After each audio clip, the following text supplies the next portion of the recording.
Hey, I'm Chuck Nice, and I am the co-host of Startalk with Dr. Neil deGrasse Tyson. And tonight we're doing something extremely special.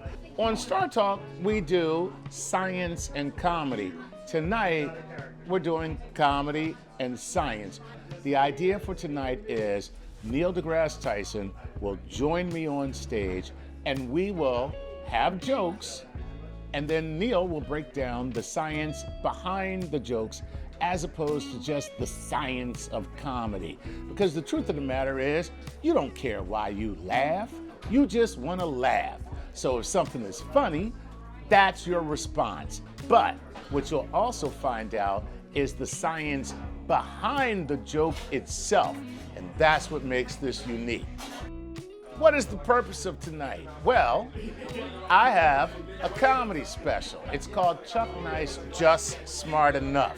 This has not been done before. This is an astrophysicist coming on stage with a comedian, bringing information, data, and science in a way that is funny and informative and lighthearted and fun. And quite frankly, if you watch it, you'll see that none of those descriptors are hyperbole. This is exactly what we're doing.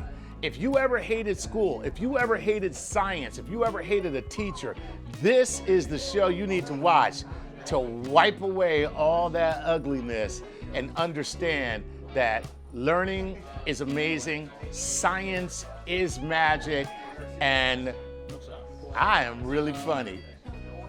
So go ahead and watch. Is incredible. He's about to debut a special on December 30th on Startalk's YouTube channel called Just Smart Enough. Make some noise. Get excited for Chuck Nice!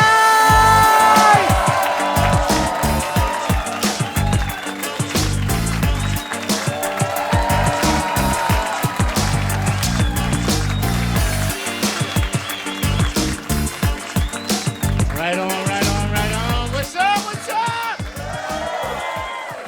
What's up, nerds? Fucking right, I'm here with the nerds and I love it. First of all, thank you for coming out. Everybody who works here was like, Chuck, congratulations, 6 o'clock show, sold out. I was like, none of these people are here to see me. Hey, have you lost your fucking mind? Ain't nobody here to... Oh my God, Chuck Nice is at New York Comedy Club like he is every weekend. But this time at 6 o'clock on a Wednesday. Sweetie, we have to go.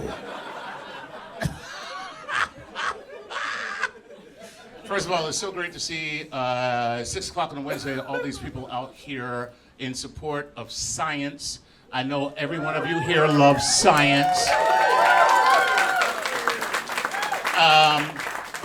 What I also know is that you know about the multiverse, and what a lot of people don't know about the multiverse is not a Rick and Morty thing. There's actual math that supports the fact that there is indeed a multiverse. There's the same way that we know that E equals MC squared because there's an equation, and that as you approach the speed of light, that your mass increases, and if you go to the speed of light itself, your mass will go to infinity, because that's what the math says. The math also says this ain't the only universe, that there's a multiverse. And what I love about this night is that in the multiverse, there is a gathering just like this, but we are all here to talk about astrology. Including Neil deGrasse Tyson, which is awesome just to think of Neil deGrasse Tyson like, I don't know. Mercury is in retrograde. This show might be fucked up. Now, let me just say this. I'm a person of science. You guys already know that. And as a person of science, whenever I have a public forum, I like to make a little public service announcement in service to science. And that is this. Climate change is real. Nobody gives a fuck, and we're all going to die. Okay. Thank you. And now on to race.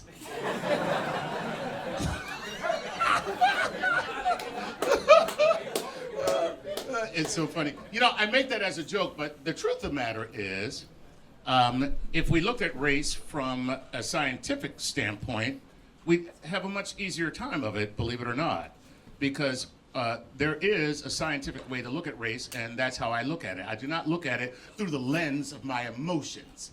I look at race through the lens of science. And when you look at race through the lens of science, and I'm going to say this, and you may know it or you may not, but if you have a problem with what I'm about to say, because it's a biological, scientific fact, what I'm about to say, biological, scientific fact. And if you got a problem with that, you do not have a problem with Chuck Nice, you got a fucking problem with science. Okay? And the fact is, there is no such thing as race. It does not exist. It is a wholly made-up construct. Why? Because there is not enough biological variations between human beings for us to have anything called race. And there is more variation within the same groups of human beings. So much so, there can be nothing called race. As a matter of fact, if you were an alien and you came down here and all you could see was our DNA, we would be indistinguishable one from another because we share 99.99% the same DNA. And that sounds good to some people.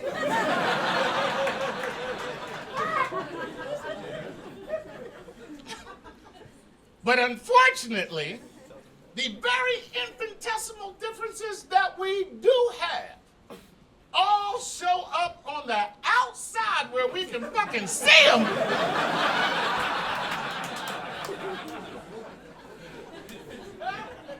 Proving that God loves a race war. See, I knew I could do that joke with this audience. Because you're smart people. You know what I mean? Because I do that joke in the wrong audience. They're just like, sorry, Chuck, I'm not getting on board with your Nazi God.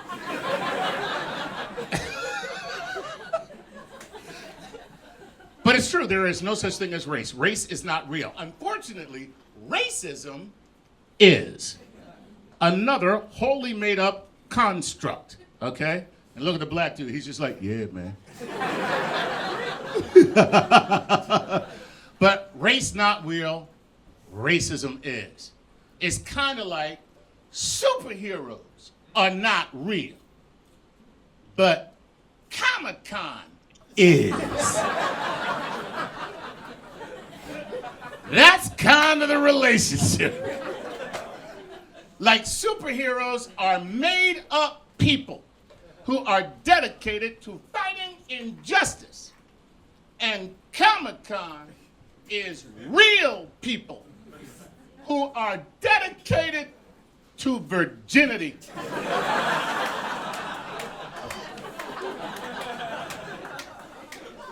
And you would know that is true if you were like me and you have been to every single Comic-Con, which I have, which is why you can wake me up in the middle of the night and ask me, would you like to have sex? Would you like to go to Comic-Con? And my answer will be, it does not make a difference.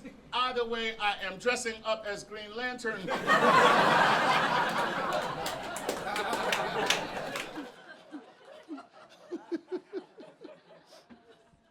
Are you guys ready for the rest of the show? Are you having a good time? Fantastic.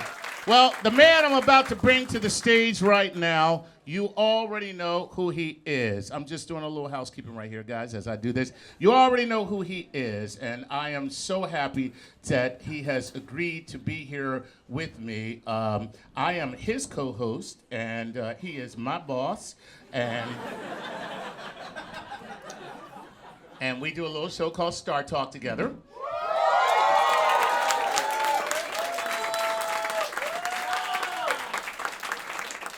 He is beloved not only by people who love science, he is beloved by the world itself because he brings not only information, not only learning, but a great deal of joy into the world.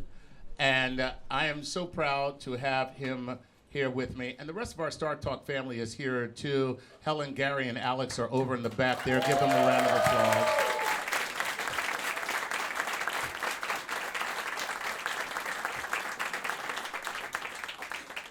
So let me tell you what we're going to do right now. People thought that this was like the science of comedy. No, we're going to do the science behind comedy. I'm going to bring him up. We're going to actually hear jokes, some from other comedians, and then Neil is going to break down the science behind the joke, which I think is a pretty fun concept. And so without further ado, ladies and gentlemen, I bring to you your own personal astrophysicist, Neil DeGrasse Tyson!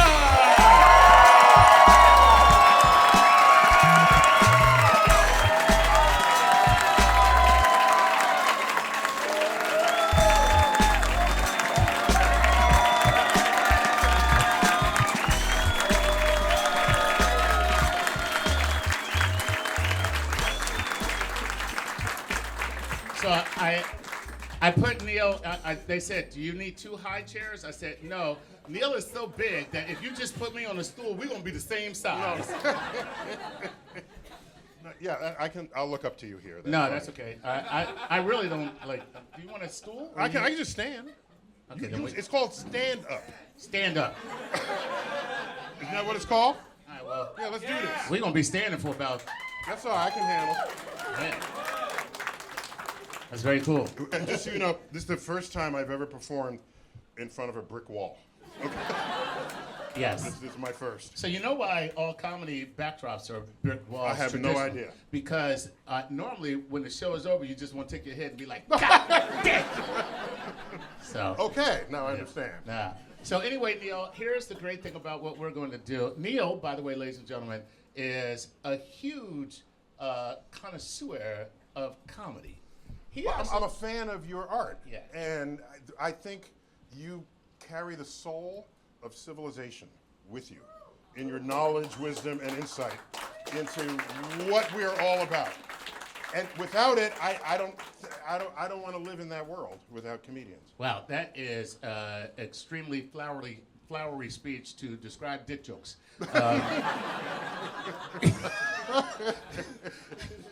Just I don't know what. No, you jokes don't know what this is? I have no idea. Right. But the cool thing is, You just told me to show up. that is kind of true. But that is because I've been working with Neil for 15 years, and here's the one thing I know. He always has an answer, okay? I mean, no, it's a beautiful thing to watch, you know what I mean? It's just like, so why are particles entangled? And he'll say, well... I may not be able to give you an answer for that, but have you considered? And then he'll give you an answer, which is fucking great. I love it. Is that what I sound like? Yeah. I never think of it. It is kind of. No, wait, Chuck. I can do like my planetarium voice. Go ahead. Welcome to the universe.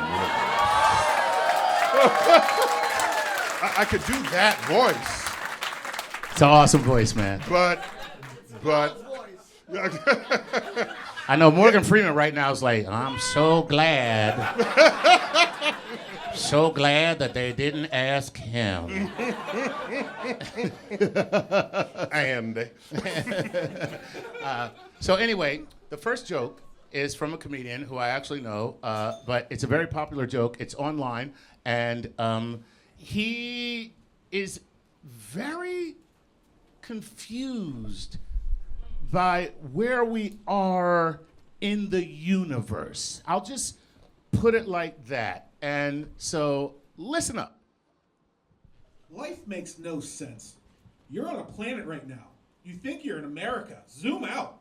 You're on a space rock floating in nothingness. Infinite nothingness. And the infinite nothingness is expanding. That means endlessness is getting bigger. That makes no fucking sense. Okay, so he says it makes no sense, Neil. Okay. I got this. Go ahead. I got this. All right, listen, when he says, I got this, I got to sit down. I got this. Go ahead. And I'm only going to say this once. Go ahead. Oh, I know what he's about to say. The universe is under no obligation to make sense to you.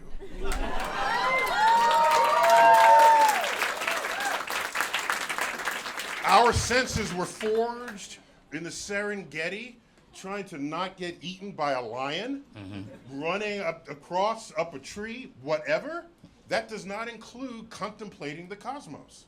So you can't take our biological senses forged in the tree of life to lead to us today as humans and expect that to have any insights, intuitive or otherwise at all, for the microscopic or the cosmic. So he just has to get over it. There you go.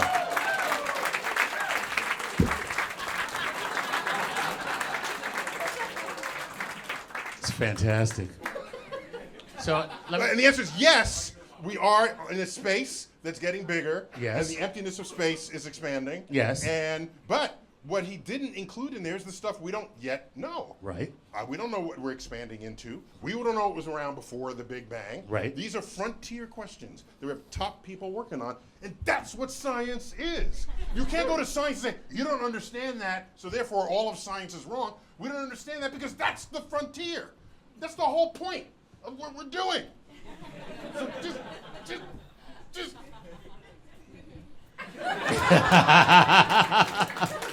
Yes. I love it.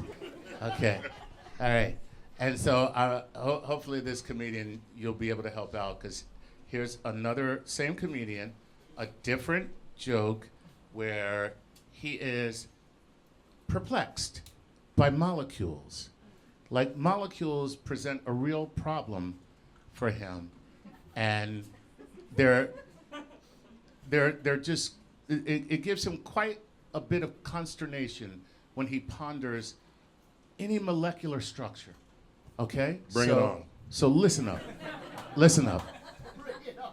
Everything is made of molecules. Okay, got it. I'll never think about that again.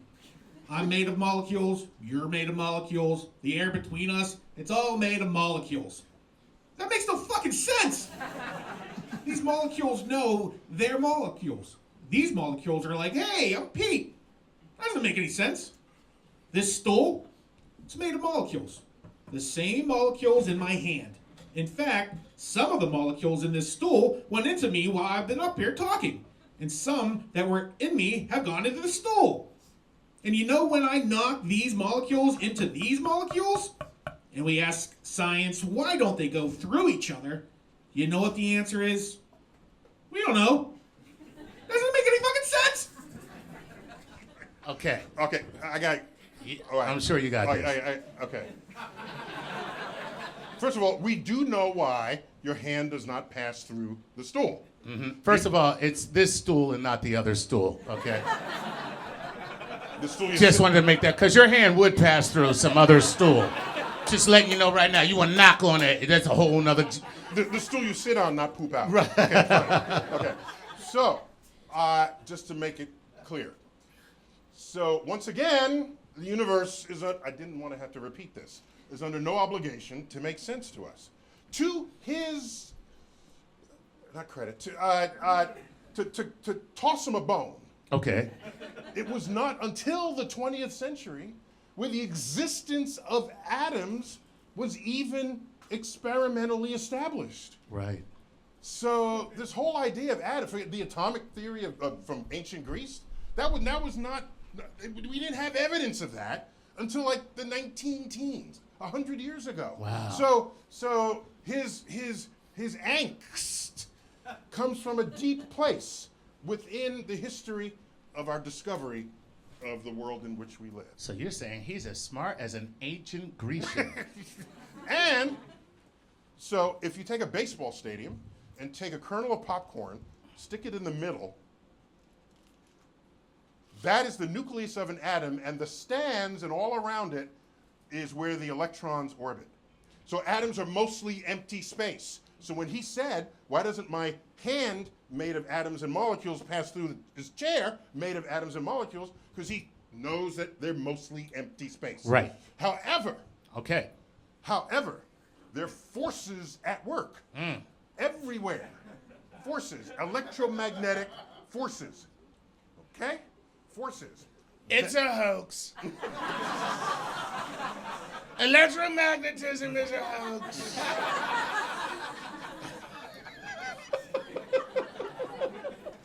I'm sorry, go ahead. Okay, so you got atoms that have electrons. Yes. And the table's got atoms that have electrons. Electrons are the same charge. Right. They don't want to get together. Right. You try to bring them together, they're not going to let that happen. We ain't talking to you, bitch. I can't believe she came up in here like that. You see that bitch come up in here like that? What? Oh my God, I can't. She had the nerve to show her face.